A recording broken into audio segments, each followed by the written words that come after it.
ঘুমাচ্ছিলাম, ওদের ফোন আসা মাত্রই ছুটে চলা। আসুন আজ আপনাদের বিবির বাজার স্থলবন্দর হতে ঘুরিয়ে নিয়ে আসি।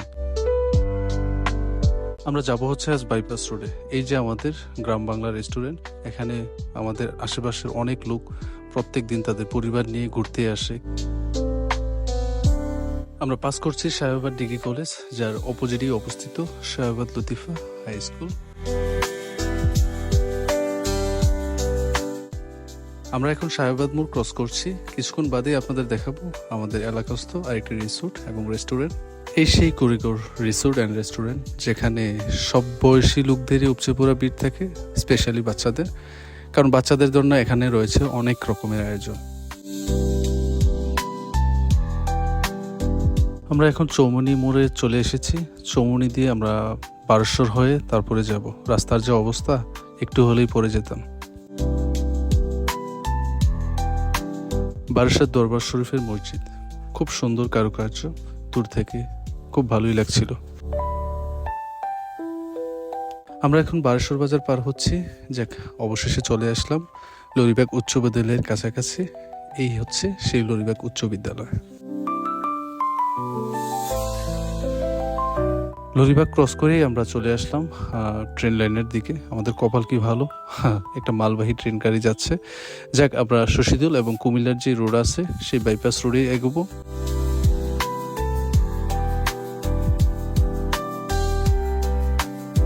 দেখতে দেখতে ট্রেনে চলে যাচ্ছে, এবার আমাদের যাবার পালা। আমরা এগিয়ে যাচ্ছি ট্রেনের দৌড়েই।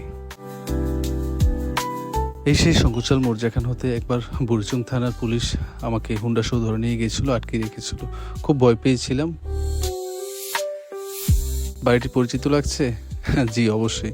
সেই কুয়েত প্রবাসীর বউ ভাবির টিকটকে আমার ফলো দেওয়া আছে, তার মোটামুটি ভিডিও আমার দেখা হয়। বাড়িটি সুন্দর, আপনারা চাইলে তার আইডি ফলো দিয়ে রাখতে পারেন। আমরা পৌঁছে গেলাম কালিকাপুর আব্দুল মতিন খসরু সরকারি কলেজের। এখানের পাশে একটি মসজিদে আমরা আসরের নামাজ আদায় করব, তারপরে আমরা সামনের দিকে এগোবো। নামাজ শেষ, আমরা এখন সামনের দিকে এগোবো। ঘুরতে এসে জহিরের এই উৎফুল্লতা দেখবার মতোই ছিল। মামা গরম গরম বাঁচতেছেন, সেজন্য আমরা দাঁড়িয়ে পেঁয়াজু, আলুর চপ এবং বেগুনি এগুলো খাচ্ছি। নাইম ভাই কিন্তু বেশি খাচ্ছে না, সে শুধু একটাই খাবে, কারণ এটাতে খুব তেল। যাক, এই সামান্য বিলটা রিপুনি দিয়ে দিল, যদিও তার খুব একটা ইচ্ছা ছিল না। জয়ের সেই সুযোগটা মিস করে নেই। শুরু থেকে তুষার ফ্রেমে নেই, সে ভিডিও করতেছিল, তাই এখন গিম্বলটা আমার হাতে। তবে সামান্যর জন্য বেঁচে গেলেও গাড়িটা লাগিয়ে দিতে নিয়েছিল।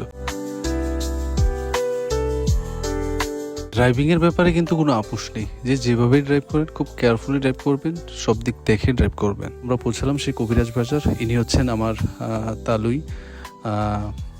আমার আঙ্কেল আগে দোকানদারি করতো, সে কিডনি পেশেন্ট ছিল, মারা গিয়েছে। তো যাওয়ার পথেই তাকে দেখা, সে কারণে তার দোকানটা একটু ভিজিট করলাম। সে একটা বিসিএসির ডিলারের প্রতিনিধিত্ব করতেছে। তার দোকানে মোটামুটি মালামালও বেশ।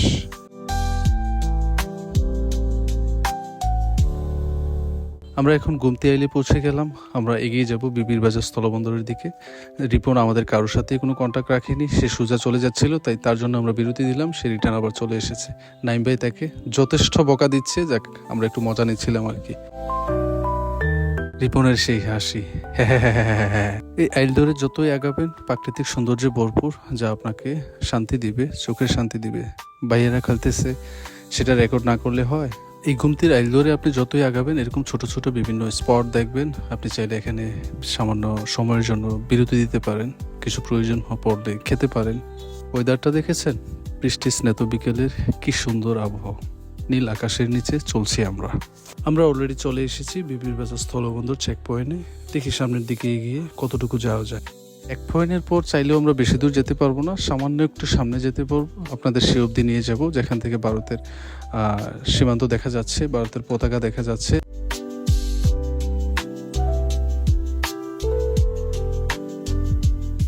হঠাৎ করে নাইম ভাই চড়া হয়ে গেল তুষারের উপরে। তাদের খুনসুটি দেখে ভালোই লাগছে, আর সেদিকে আমি ক্যামেরা বন্দি করতেছি। সবাই হুজুর, একমাত্র আমি ছাড়া আর কি। যাক, আমরা এখন চলে যাব আমাদের সেই চেক পয়েন্ট। আমরা এই চেক পয়েন্ট ধরে এগিয়ে যাব আমাদের বাড়ির দিকে। দেখি মাঝখানে কোনো রেস্টুরেন্ট বা কিছু পাওয়া যায় কিনা। যদি পাওয়া যায় তাহলে হয়তো আমরা একটু সামান্য ব্রেকও দিতে পারি। মাগরিবের সময় হয়ে গেছে, তাই আমরা গাজীপুর গাজী কালুর যে মসজিদ আছে সেই মসজিদে আমাদের মাগরিবের নামাজটুকু আদায় করেই রওনা দিয়ে দিলাম। আমরা এই গ্রিল হাউসে কিছুটা বিরতি নিব, দেখি এখানে কি আছে, কি খাওয়া যায়। কথা হচ্ছিল হোটেলের ওনারের সাথে। এই শেফ, তিনি ওমানে ছিলেন দীর্ঘদিন, অবশেষে তার এলাকাস্থ এই জায়গায় সে এই গ্রিলের দোকানটি উদ্বোধন করেছেন। তার বারবিকিউ যথেষ্ট খারাপ হবে বলে মনে হয় না, যা অবস্থা দেখতেছি। তবে টেস্ট করার পালা। আমরা একটি অর্ডার করেছি ফুল পিস, যেখানে 600 টাকা তিনি রাখছেন, হাফ হচ্ছে 300 টাকা। যতটুকু বললেন উনি এখানে মুরগি এবং মাছ এই দুটাই ফ্রাই করেন বা বারবিকিউ করে দেন যারা যেভাবে অর্ডার করতে চান। যাক, আমরা আমাদের বারবিকিউর সাথে পরোটা নিব, সে কারণে পরোটাওয়ালার সাথে কথা বলছিলাম। উনি ওনার যথেষ্ট বেস্টটা দিবি বলছে। আমাদের সবারই বিকেল থেকে কিছু খাওয়া হয়নি, যথেষ্ট খিদা ছিল, বারবিকিউতে দেরি হচ্ছিল, তাই তুষার গিয়ে চিকেন খিচুড়ি কিনে নিয়ে আসছে। ব্যাপারটা যখন খাবারের, তখন কে আগে খাবে? নাইম ভাই অলরেডি 2টা চামচ দিয়েছিল। যাক, সেই প্রথম লুকমাটা দিয়েছে। রিপন ওদিকে বসে আছে মুখ গম্ভীর করে। আমিও নিয়ে নিচ্ছি, কারণ খাবার আগে মায়ের পরে, এই 2টা জিনিস সবসময় মনে রাখবেন। আমাদের বারবিকিউ রেডি, ডাক পড়লো, গেলাম। এখানে বাগাবাগি হচ্ছে কার প্লেটে কতটুকু দেওয়া হবে বা কতটুকু দেওয়া হচ্ছে, সমান হলো কি না। তো শেফ সে নিজেই আমাদেরটা সমান করে দিচ্ছেন। যাই হোক, কম বেশি সেটা ব্যাপার না, তারপরও চোখে যেন দৃষ্টিকটু না লাগে। এই যে দেখেন এদের অবস্থা, জহির এবং রিপন অলরেডি টানাটানি লেগে গেছে, যদিও যার যার একটি একটি আছে। টানাটানি করতে গিয়েই পড়ে গেল। রিপনের ভাগ্য ভালো না, সেটা রিপনের ভাগেই আছে। আর অলরেডি জহির রিপন এটাও নিয়ে নিয়েছে।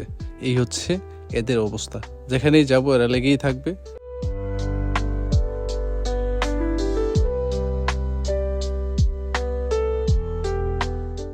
খাবার দাবার শেষ, আমরা এখন চলে যাচ্ছি আমাদের গন্তব্যে।